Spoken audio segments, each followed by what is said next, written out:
आप जानते हैं भारत का संविधान किसने लिखा है? बहुत लोगों को ये भ्रांति है, बहुत लोगों को। डॉक्टर भीमराव अंबेडकर ने संविधान का एक लाइन भी नहीं लिखा है। क्या बिगाड़ा बाबा साहब ने आपका? फिर भी मैं उस बेवकूफ से ये पूछना चाहता हूं कि ऐसा तूने बोला तो बोला क्यों? इसके पीछे का कारण क्या है? इसके पीछे का कारण मध्य प्रदेश की जो सरकार है, वहां के जो मुख्यमंत्री है, तुम उसके रिश्तेदार हो या वहां के किसी जिला कलेक्टर के तुम रिश्तेदार हो?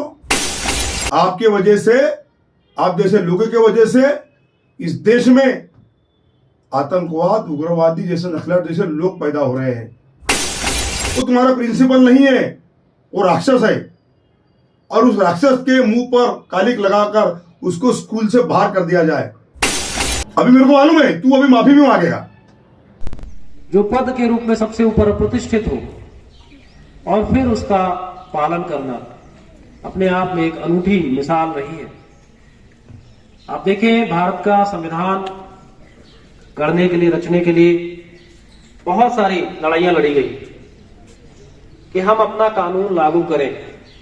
अपना कानून मतलब अपने द्वारा बनाया गया जो भारतीयों को पसंद हो, क्योंकि भारत के जो जनप्रतिनिधि हैं, जैसे आप मेस कमेटी मीटिंग में बैठते हैं तो बताते हैं कि नाश्ते में ये बनेगा, लंच में ये बनेगा, काफी चीजें डिसाइड करते हैं, फेरबदल करते हैं अकॉर्डिंग टू बजट। वैसे ही देश में भी बहुत सारी चीजें यहाँ की लोक रीतियों, लोगों के अनुसार कि ये चीज हो सकता है, ये नहीं हो सकता है, उसको बनाकर शामिल किया गया। संविधान सभा बनाई गई, इलेक्शंस हुए, उसके लोग चुने गए और उसके अध्यक्ष के रूप में पहले डॉक्टर सच्चिदानंद सिन्हा 6 दिसंबर को अपॉइंट हुए, जो फ्रांसीसी परंपरा रही है कि किसी भी सदन के जो है सबसे वरिष्ठ व्यक्ति को अध्यक्ष बनाया जाता है।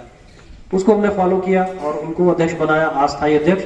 और 9 दिसंबर 1946 को हमने डॉक्टर राजेंद्र प्रसाद जी को इसका अस्थायी अध्यक्ष नियुक्त किया।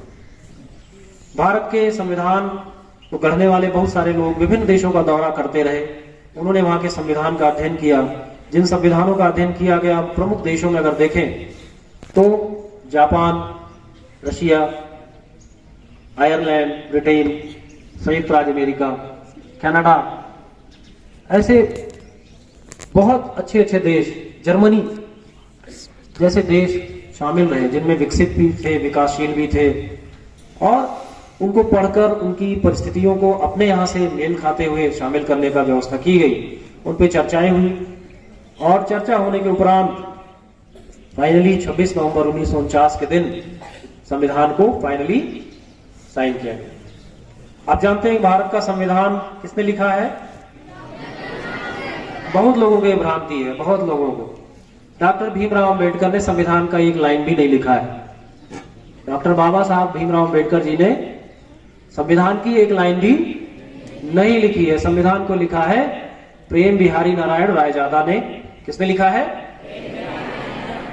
इटालियन राइटिंग की महारत हासिल किए हुए बिहार के हमारे वो लाल थे, जिनकी हैंडराइटिंग बहुत ही उत्कृष्ट थी, बहुत अच्छी हैंडराइटिंग थी, और उनके हाथ से लिखी हुई है किताब संविधान की। किसने लिखा है? साथियों, जय भीम, नमो बुद्धाय। मैं बालू मेश्राम, प्रेसिडेंट देश जनहित पार्टी नागपुर महाराष्ट्र से। हाल ही में अभी एक वीडियो वायरल हुआ है 26 नवंबर के दिन।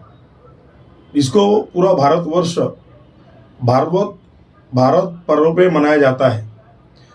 हमने भी दिल्ली के जंतर मंतर पर जाकर संविधान दिन मनाए और संविधान दिवस के उपलक्ष्य में हमने पूरे भारत देश को हार्दिक शुभकामनाएं दी। उसी दौरान एक वीडियो वायरल होता है जवाहर विद्यालय रायसेन मध्य प्रदेश से, और वहां के जो आचार्य या प्रिंसिपल क्या बोलते हैं उसकी तो मुझे जानकारी कम है। हमारे प्रिंसिपल सर वगैरह बोलते हैं, उनको आचार्य बोला जाता है। वो आचार्य का नाम है जितेंद्र कुमार मिश्रा। उन्होंने कहा है कि भारत के संविधान लिखते समय बाबा साहब ने एक भी लाइन नहीं लिखी। मेरा उस बेवकूफ को ऐसा कहना है कि बोलते समय तेरी जबान ही कट के गिर जानी थी। लेकिन भारत देश में संविधान की वजह से हर भारतवासियों को, भारत में रहने वालों को, सभी को बोलने का अधिकार है। इसका मतलब यह नहीं कि कुछ भी उठपटांग बोला जाए। मैं उस बेवकूफ को यह बताना चाहता हूं कि बाबा साहब ने जो संविधान की प्रस्तावना लिखी है, सबसे पहले तो वो इसको पढ़ ले।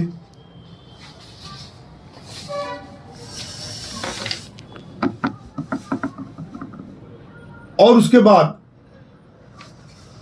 बाद इसमें लिखी हुई लाइनों को अंगीकार करे। उसके बाद उस मंच पर जहां संविधान दिवस के मौके पर स्कूल के जो बच्चे जमा हुए, उनको बताए, उनको ये संदेश दे कि संविधान आखिर क्या लिखा है।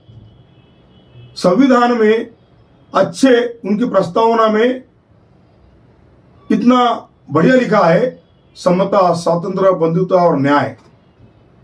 इसके आधार पर देश की रचना होकर संविधान बनाया गया, और वो संविधान जब भारत को दिया गया तब जाकर इस भारत की तब से उन्नति हो रही है। मैं जितेंद्र कुमार मिश्रा और उसकी टीम से ये बोलना चाहता हूं, आपसे आप इतनी घृणा क्यों करते हो? क्या बिगाड़ा बाबा साहब ने आपका? बाबा साहब ने पूरे भारत देश के लिए काम किया है और पूरे विश्व में उनको माना जाता है। विश्व भर में उनका नाम लिया जाता है और भारत में उनकी पूजा अर्चना की जाती है। बाबा साहब को देश के नेता कहकर पुकारा जाता है।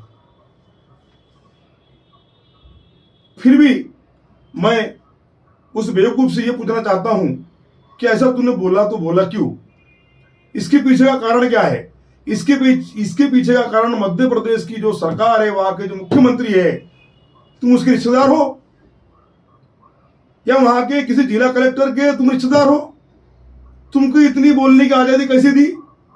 और इतना बोल गए जब वहां के बच्चे बोल रहे थे, जब आपने सवाल किया कि संविधान निर्माता कौन, तब वहां के तमाम बच्चों ने कहा परम पूज्य डॉक्टर बाबा साहब अम्बेडकर।